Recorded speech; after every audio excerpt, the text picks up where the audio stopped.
आनंद दुबे, प्रवक्ता शिवसेना के, इस वक्त हमारे साथ जुड़ रहे हैं। दुबे जी, ये क्या हो गया? शिंदे साहब तो चले गए, 26 विधायक उनके साथ है, 4 और का दावा कर रहे हैं। मुश्किल में है सरकार, गिर जाएगी क्या उद्धव सरकार? अंजना जी नमस्ते।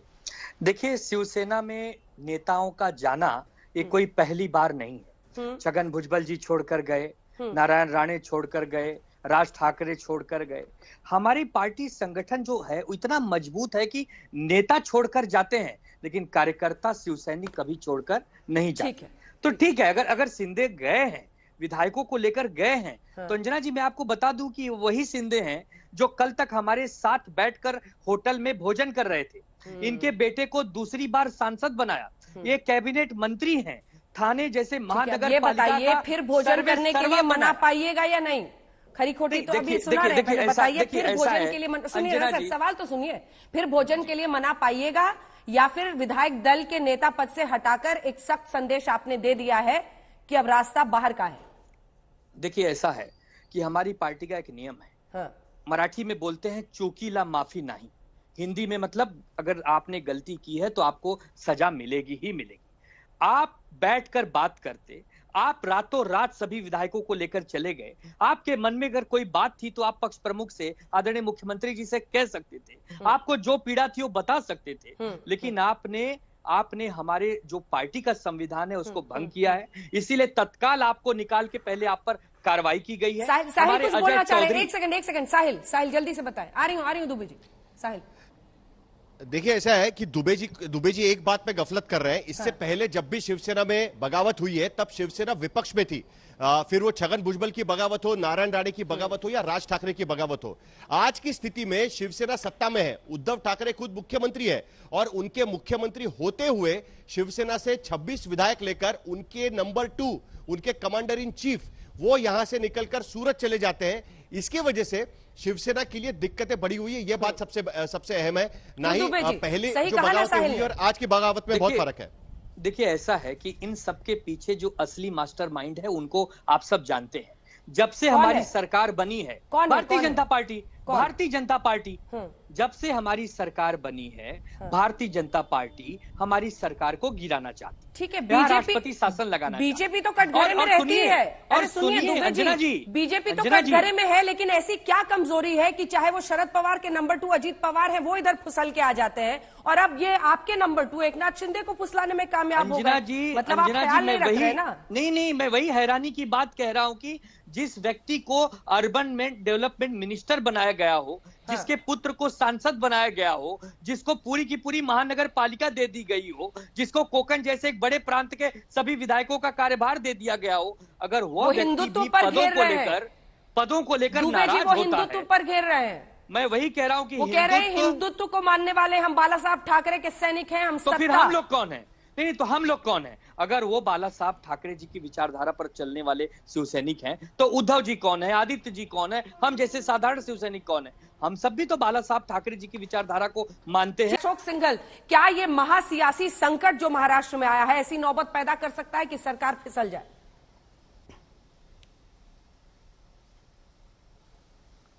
देखिए, पूरी बीजेपी नजर रखी हुई है। जो साहिल बोल रहे थे, बीजेपी ऐसा नहीं दिखाना चाहती है कि वो कोशिश कर रही है सरकार गिराने की या उनके एमएलए को तोड़ रही है।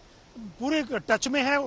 देवेंद्र फडणवीस राज्यसभा से ये जो हुआ था सिलसिला शुरू, उसके बाद विधान परिषद से कल जो नतीजे आए, उसके बाद आज अमित शाह और नड्डा की मीटिंग हुई दोनों की। हालांकि किसी ने कुछ बोला नहीं, ऐसी खबरें नहीं, लेकिन महाराष्ट्र के परिप्रेक्ष्य में ऐसा माना जा रहा है कि उन दोनों की बातचीत हुई थी। फिर दोनों के दोनों वेंकैया नायडू के पास गए, लेकिन बीजेपी नजर बनाए हुए है।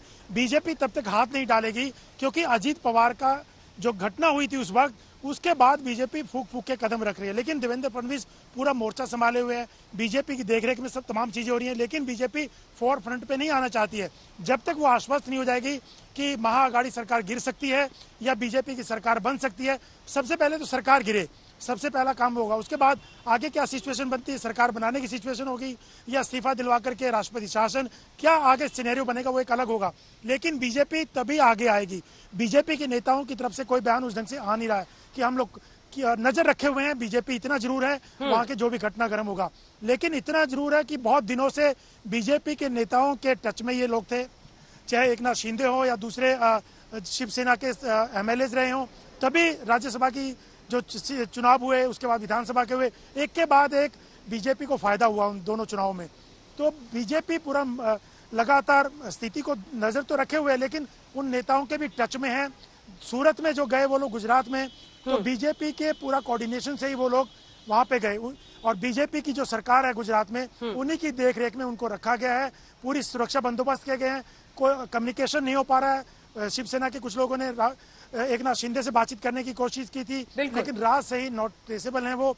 लेकिन बीजेपी चाहती जरूर है कि वो सरकार गिरे, लेकिन आगे आकर के ऐसा कोई कदम नहीं उठाना चाहती है। बिल्कुल, क्योंकि पिछली बार अजीत पवार के वक्त पर क्या हालत हुआ था, शपथ तक ले लिया था और उसके बाद से बहुत किरकिरी हुई थी विद्या, इसीलिए फूक फूक कर इस बार कदम कर रहे हैं। लेकिन देखिए, हमारे दर्शकों के मन में यही सवाल आ रहा होगा विद्या कि गिरना जो पहला कदम है वो यही है कि सरकार गिर जाए, उसके लिए क्या क्या परिस्थिति बनती हुई दिख रही है? बचे किसकी बाद में बने वो बात की बात है, गिराने के लिए क्या चाहिए इस वक्त? जी देखिए, गिराने के लिए तो उनको सबसे अहम है कि उनको संख्या थोड़ी और बढ़ानी पड़ेगी। जितनी संख्या अभी फिलहाल दिख रही है उतने से तो काम नहीं चलेगा। लेकिन मैं इस वक्त कांग्रेस के नेताओं की जहां पे मीटिंग चल रही है वहां पर हूं। यहां पर सबका यही मानना है कि ये लगातार जो एमवीए पर हमले हो रहे हैं, उसी सिलसिले में ये भी एक और हमला है। हाँ, थोड़ा तगड़ा ज्यादा है, लेकिन तीनों पार्टियां एक साथ इस वक्त खड़ी हुई नजर आ रही हैं और उनका यही कहना है कि वो इससे भी उबर जाएंगी। ठीक है, एक बार फिर से साहिल इस पर क्लैरिटी कि जो गिरनी है सरकार, क्या ये 26 अगर खुलकर एक तरफ हो जाते हैं तो उससे गिरने की नौबत आ सकती है सरकार के लिए? हमने मध्य प्रदेश का भी एग्जाम्पल अगर साहिल अपने दर्शकों को बता दें, जो मास रेजिग्नेशन का मामला आया था फिर से चुनाव, क्या परिस्थिति बन रही है सरकार गिरने को लेकर, वो बताएं दर्शकों को। देखिए, इसमें 2-3 सिनेरियो है। सबसे पहले तो सरकार गिरानी है तो बीजेपी को गवर्नर के पास जाना होगा, राज्यपाल के पास जाकर कहना होगा कि सरकार बहुमत खो चुकी है, आप इन्हें कहिए कि बहुमत साबित करें। जाहिर सी बात है कि गवर्नर तुरंत ये बात कह सकते हैं कि असेंबली का सेशन बुलाए और अपना बहुमत सिद्ध करे। तो फ्लोर ऑफ द हाउस ये बहुमत सिद्ध करना होगा, नंबर 1। नंबर 2, अगर मध्य प्रदेश की स्थिति पैदा होती है, जितने विधायक फिलहाल एकनाथ शिंदे के पास है, अगर उनको रिजाइन करना पड़ता है, फिलहाल एकनाथ शिंदे के पास जो विधायक है वो शिवसेना के विधायक मराठवाड़ा और विदर्भ से और पश्चिम महाराष्ट्र से जुड़े हुए हैं। उसमें से मराठवाड़ा और विदर्भ से जुड़े हुए विधायक बीजेपी के सपोर्ट से शायद जीत सकते हैं। उसमें से कुछ निर्दलीय भी है, निर्दलीयों को तो इस्तीफा देने की जरूरत नहीं पड़ेगी। लेकिन जो बाकी विधायक है उनको जीतना आसान रहेगा, लेकिन हाउस का स्ट्रेंथ ये कम हो जाएगा। हाउस का स्ट्रेंथ कम होता है तो बीजेपी के पास छोटी पार्टियों को साथ में लेकर सरकार बनाने का एक रास्ता खुल सकता है। लेकिन उसके बावजूद फिलहाल जो नंबर बाकी बची एमवीए के पास है, इंक्लूडिंग शिवसेना, वो उनके पास 151 का नंबर है। 151 का नंबर अभी भी इंटैक्ट है, तो वो रास्ता अपनाना बड़ा मुश्किल रहेगा। इसीलिए अगर उन्हें बहुमत सिद्ध करना पड़े और अगर एकनाथ शिंदे अपना नंबर बढ़ाएं, तभी यह सरकार गिरना ज्यादा पॉसिबल हो पाएगा। और इसीलिए एकनाथ शिंदे की कोशिश फिलहाल यही चल रही है कि शिवसेना विधायकों को ये वो समझाएं, छोटी पार्टियों को वो ये समझाएं जिनका शिवसेना से नाता नहीं है, लेकिन एमवीए को उन्होंने समर्थन दिया हुआ है।